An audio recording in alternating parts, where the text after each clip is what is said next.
Salut toi. Aujourd'hui, on va parler d'une technique que je considère comme absolument essentielle pour l'hypertrophie. La chose la plus proche d'un cheat code que je connaisse en musculation. Un des principaux problèmes quand notre objectif c'est la prise de muscle, donc l'hypertrophie et l'esthétique, c'est qu'il y a juste trop de trucs à entraîner. Si on veut pas un physique déséquilibré, il faut au grand minimum entraîner pour une douzaine de séries par semaine une quinzaine de muscles, ce qui est beaucoup trop long. Et c'est un problème que j'ai rencontré quand j'ai créé mon premier programme personnalisé. Je voulais faire ça bien, donc à chaque séance j'entraînais le plus de muscles possible pour avoir une bonne fréquence et suffisamment de volume. Par exemple, dans ma séance push, je faisais 2 exercices pour les pecs, puis 2 exercices pour les épaules, puis 2 pour les triceps, puis les avant-bras, les abdos, etc. Et j'ai fini par programmer des séances de 3 heures. Pas besoin de te dire que j'ai jamais appliqué ce programme.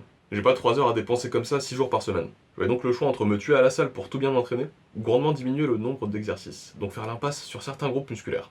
Heureusement, j'ai découvert une troisième alternative qui permet de tout bien entraîner en beaucoup moins de temps. Et si tu suis la chaîne depuis un certain temps, tu les connais sûrement déjà, les supersets. Un superset, c'est simplement le fait d'enchaîner 2 exercices sans prendre de temps de repos entre les deux. Par exemple, on peut faire une série de pompes, puis directement une série de tractions, et ensuite seulement prendre un temps de repos.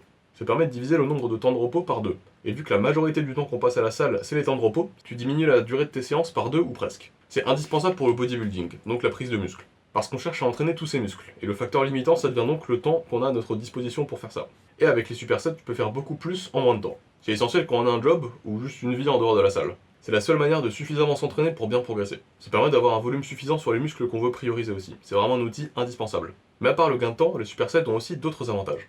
Avant de les aborder et de t'apprendre à comment les intégrer au mieux au sein de tes séances, je t'invite à t'abonner à la chaîne et à partager la vidéo si tu la trouves utile. Merci beaucoup et continuons sans plus tarder. Et du coup, comment bien intégrer les supersets? Parce que là, le concept peut être bien, mais tu vas me dire qu'en pratique, c'est compliqué. Je peux pas juste fusionner 2 exercices que je fais déjà. Je peux pas faire un squat et un soulevé de terre d'affilée sans repos. Et tu as tout à fait raison. Il y a une manière de bien intégrer les supersets. Et si on fait n'importe quoi, on se tire une balle dans le pied. Il y a 2 grands principes à respecter pour faire un bon superset. Il faut éviter les interférences et varier la taille des exercices entre eux. Varier la taille, c'est très simple. Il faut pas faire 2 gros exercices d'affilée. Parce que ça diminue fortement les performances sur le second. Et donc ça le rend bien moins efficace pour prendre en muscle ou en force. Comme dit plus tôt, enchaîner un squat et un soulevé de terre par exemple d'affilée, c'est pas ouf. Après ta série de squats, si tu te pousses suffisamment, tu seras beaucoup trop fatigué pour faire quoi que ce soit d'utile sur le soulevé de terre. Il faut enchaîner après le squat un petit exercice, qui ne fatigue pas trop le cardio par exemple. En général, tu peux lier un gros exercice et un petit exercice, ou 2 exercices moyens par exemple. Donc par exemple un curl pour les biceps et une extension pour les triceps.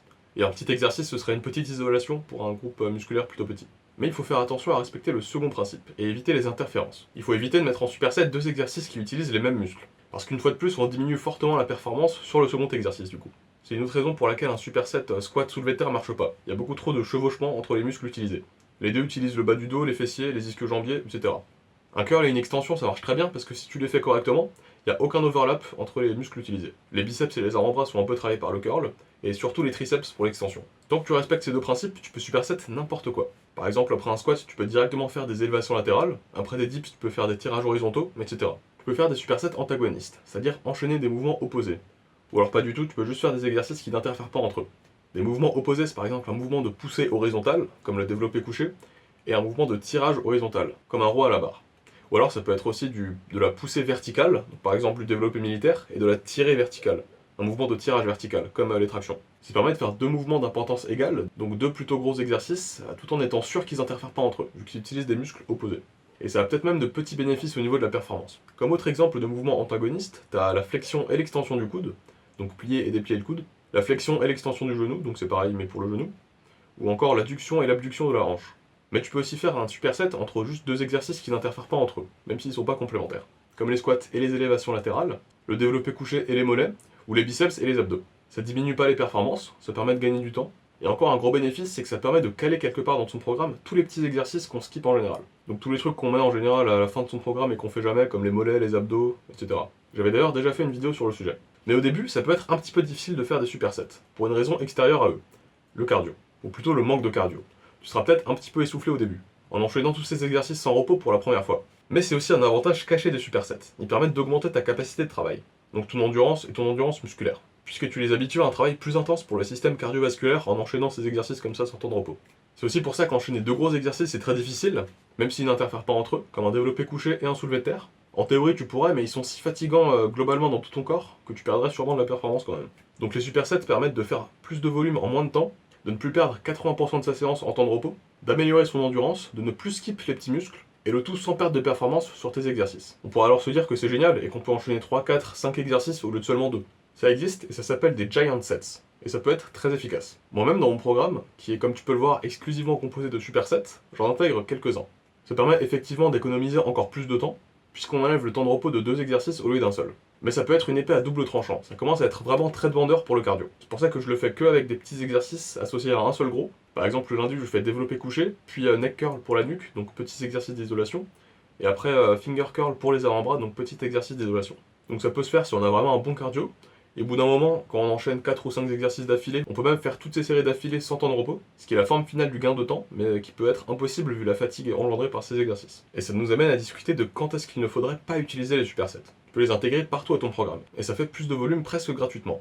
Mais il y a des cas de figure où il vaudrait mieux ne pas les faire. C'est par exemple si tu as un novice complet et que la performance diminuerait trop. Il faut d'abord améliorer sa capacité de travail pour en faire dans des bonnes conditions. Et plus tu t'améliores, plus tu peux en faire des difficiles, donc avec des exercices de plus en plus gros. Ensuite, si tu veux vraiment maximiser à 100% les performances sur quelques exercices, je te déconseillerais les supersets. Par exemple, si c'est un exercice plutôt technique comme le squat et que tu as vraiment besoin de te concentrer au maximum. Faire un autre exercice pendant ce temps pourrait te faire perdre un petit peu l'élan que tu as, mais là on parle vraiment de différences minimes.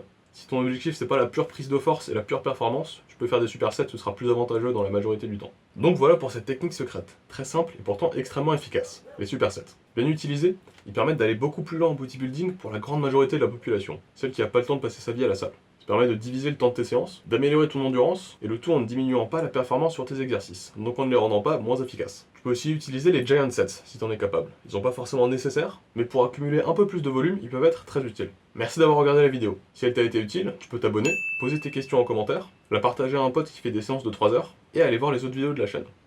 C'était Soub, et à la prochaine.